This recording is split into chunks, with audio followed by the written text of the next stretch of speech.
Could the safest place of your childhood be your own personal gateway to hell? Tonight on DarkSideCast, we host Mark, who lived an experience that turned his school hallways into a waking nightmare. A strange shadow in the corner of the old library. A face in the window's reflection that wasn't his. Get ready to hear the story that will make you question every dark corner you've ever known. The dark side of true stories from people who lived the worst day of their lives. DarkSideCast.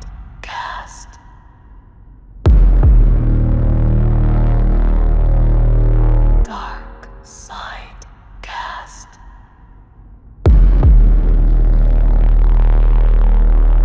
DarkSideCast.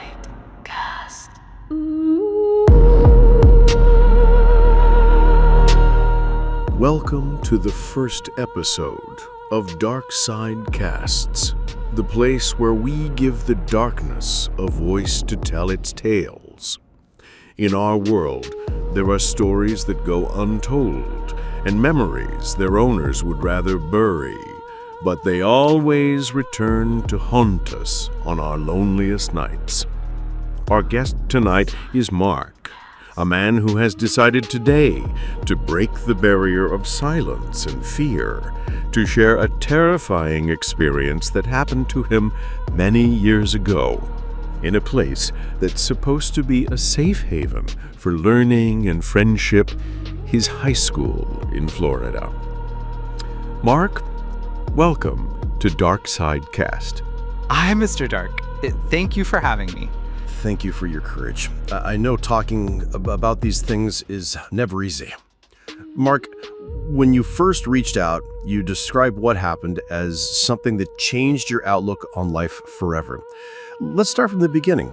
Take us back to Florida, to School X. What was your life like at that time before everything started? Florida, always sunny and warm. So I was very normal, a high school student. All I cared about were my grades, the upcoming basketball game, and hang out with my friends. School X was a bit old, but it was beautiful. Red brick buildings, white hallways. It was full of life in students. I really loved it. I remember my best friend, David, and I used to consider it our own private playground after school hours. Everything was perfect. Almost boringly normal sometimes. DarkSideCast. Those sound like good days indeed. And what about the place where the events began? You mentioned it in your email, the library. Yes, the library. It was huge and old, 2 stories. The ground floor was modern and always crowded, but the top floor was almost deserted. They used it to store old books and archives nobody ever used. It was so quiet and dusty, and a smell of old paper filled the air. David and I called it the cave. We'd just keep there sometimes from a noise downstairs. It was our secret spot. A secret spot? That's interesting. Did you ever notice anything strange in the cave before the main incident? Anything out of the ordinary? At first, no. Nothing at all. Well, maybe. Maybe a few small things. I didn't think much of at the time.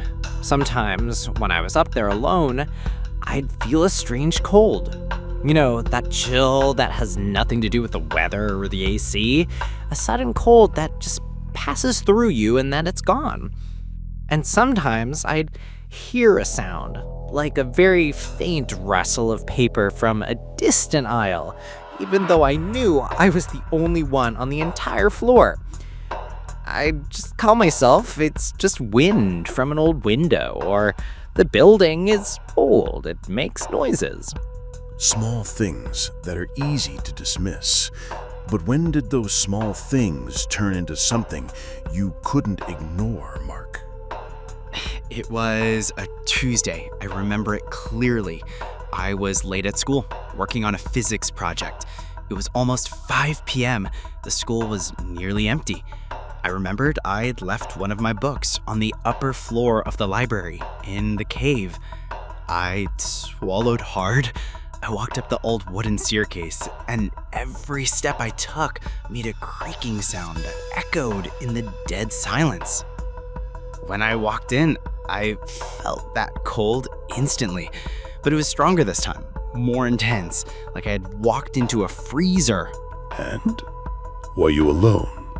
I thought so. I went to the aisle where I'd left my book. It was at the far end of the floor, a slightly dim corner. As I was looking for the book, I caught something in the corner of my eye. At the very end of the aisle, there was a shadow. The shadow of a tall, thin man just standing there, motionless. At first, I thought it was a teacher, or maybe the security guard. So I called out, "Hello? Anyone there?" There was no reply, just silence. The shadow didn't move. What did you do? The weird thing, Mr. Dark, there was nothing to cast that shadow. The eye was empty, and the light sources were behind me. The shadow had no source. My heart started racing. I felt something was wrong, very wrong. I grabbed my book and started backing away slowly, my eyes locked on that shadow. And then suddenly, the shadow started to move. It didn't walk. It flowed along the wall towards me, like an ink stain spreading, but it kept its human shape. I didn't wait to see more. I turned and ran. I ran as fast as I possibly could. I didn't stop until I was out the school's main doors and into the sunlight. My God, that's unbelievable. And how did you process what you saw? Did you tell anyone? I told David the next day. He laughed, said I was probably just tired from studying and that my imagination was playing tricks on me. Nobody believed me. And that made it worse. I started doubting myself. Am I imagining things? Am I going crazy? I decided to avoid the library's top floor, to just forget the whole thing. But it's clear the story didn't end there. No, it didn't. That was only the beginning. About a week later, it started to follow me outside the library. I would sometimes see that same shadow out of the corner of my eye in an empty school hallway. I'd whip my head around and nothing would be there. Once, I was in chemistry class. I glanced at the lab window and saw my reflection. And standing right behind my reflection was that tall, thin shadow. I spun around in terror. There was no one behind me. My friends started noticing I was distracted and always on edge. I'd jump at any sudden noise. It was starting to directly affect your daily life. That's truly terrifying, to feel like you're being followed in broad daylight. The worst was yet to come. It started coming into my house. One night, I woke up in the middle of the night to a sound, a soft, scratching sound on my bedroom door. I froze in my bed. I knew it wasn't my mom or dad. The sound was wrong. The scratching continued for about a minute, then stopped. I didn't dare move until sunrise. In the morning, there were no scratches on the door. That's when I knew that this thing, whatever it was, had followed me home. It followed you home? That is the true nightmare. No more safe spaces. There were no more safe spaces. I became afraid to sleep, afraid of the dark. I lost weight. My grades plummeted. My parents took me to a doctor. They thought I was suffering from extreme stress or anxiety. How could I possibly explain to them that I was being haunted by a shadow that had no substance? That's the most isolating part of these experiences. The feeling of being completely alone against the horror. Mark, what was the final straw? The final confrontation? It was a stormy night. Florida and its thunderstorms. the power was flickering on and off. I was in my room trying to study. Every flash of lightning was drawing moving shadows across my room. I was on the verge of a breakdown. Around 2 a.m., the power went out completely. The room was plunged into total darkness. Nothing but the sound of the rain and wind outside. And after a few seconds of silence, I heard a sound from the corner of my room. It wasn't scratching this time. It was a whisper. A whisper? What did it say? It wasn't words. It was a sound. It was mimicking my own laugh. But it was hollow and cold and distorted. A dead laugh. And then, in the next flash of lightning that lit up the room for a split second, I saw it. It wasn't a shadow on the wall anymore. It was standing in the corner of my room, a three-dimensional black figure, taller than any man, with no features, just a void in the shape of a person. It was just absolute blackness. I didn't scream. I couldn't. All the air left my lungs.